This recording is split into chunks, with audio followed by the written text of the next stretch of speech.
Caitlyn Clark is no longer just a basketball player.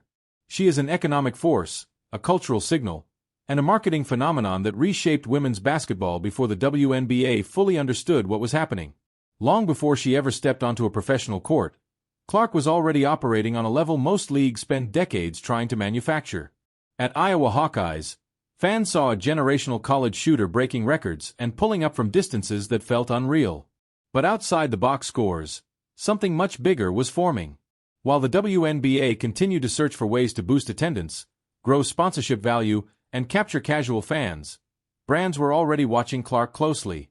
Quietly, strategically, and with intent. By the time most people still thought of her as just a college star, companies like Nike, Gatorade, and Wilson were already betting that she could carry more than a team. They believed she could carry attention itself. The shift began almost invisibly. A commercial aired that didn't feel loud or overproduced. There was no forced hype, no exaggerated storyline.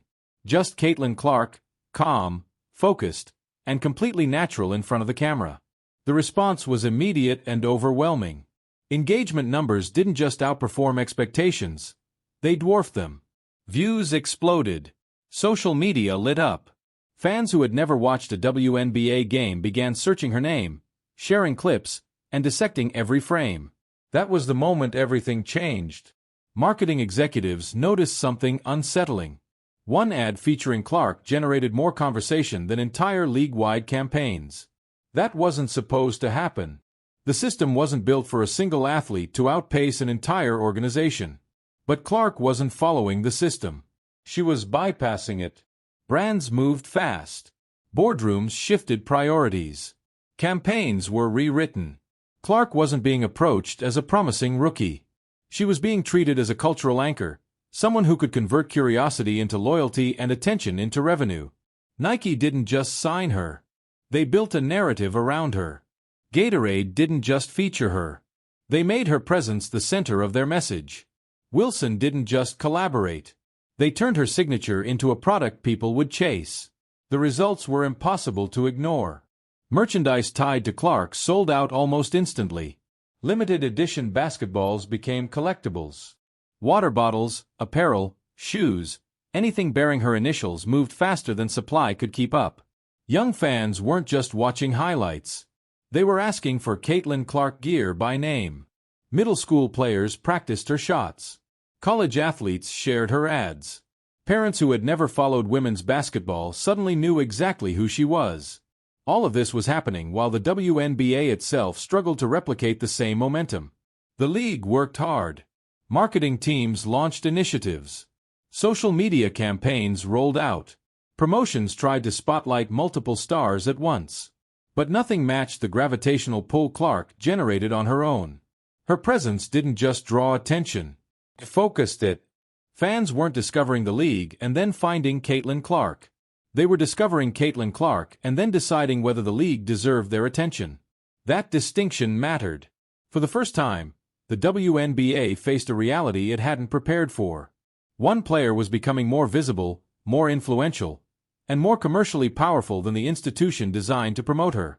Clark's rise exposed a gap between star-driven interest and league-driven engagement. Sponsors saw it clearly. Ads centered around Clark outperformed generic league promotions by a wide margin. Viewership spikes followed her appearances. Even games she didn't play in benefited from the expectation that she might. The numbers told a story the league couldn't spin away. Clark's influence wasn't artificial. It wasn't hype manufactured by media. It was authenticity scaling at an unprecedented speed. She didn't feel scripted. She didn't feel distant. She felt accessible, confident, and real. In modern sports marketing, that combination is priceless. Fans don't just want excellence anymore. They want connection. And Clark delivered that without trying to sell it. Her calm demeanor, her composure under pressure, and her comfort in front of the camera created trust. Sponsors didn't need to worry about whether she could carry a campaign. She made every appearance feel effortless. Each commercial felt less like advertising and more like a moment fans wanted to be part of. Meanwhile, the league was left asking uncomfortable questions. What happens when the primary driver of attention exists slightly outside your control? What happens when fans follow a player first and the league second? What happens when sponsors start investing more heavily in individual athletes than in the institution itself? Those questions weren't theoretical. They were already reshaping strategy. Behind closed doors, executives began rethinking how visibility worked. Some campaigns quietly shifted to feature Clark more prominently. Others hesitated, wary of appearing dependent on one star. Publicly, the league emphasized collective growth. Privately, the data painted a different picture. Clark wasn't just lifting women's basketball. She was exposing how fragile its marketing ecosystem still was. That tension continues to define this era. Clark's rise represents both opportunity and risk. She proved that women's basketball has massive untapped potential when given a focal point fans can rally around. At the same time, her dominance raised fears about over-reliance. What if she gets injured? What if she steps away?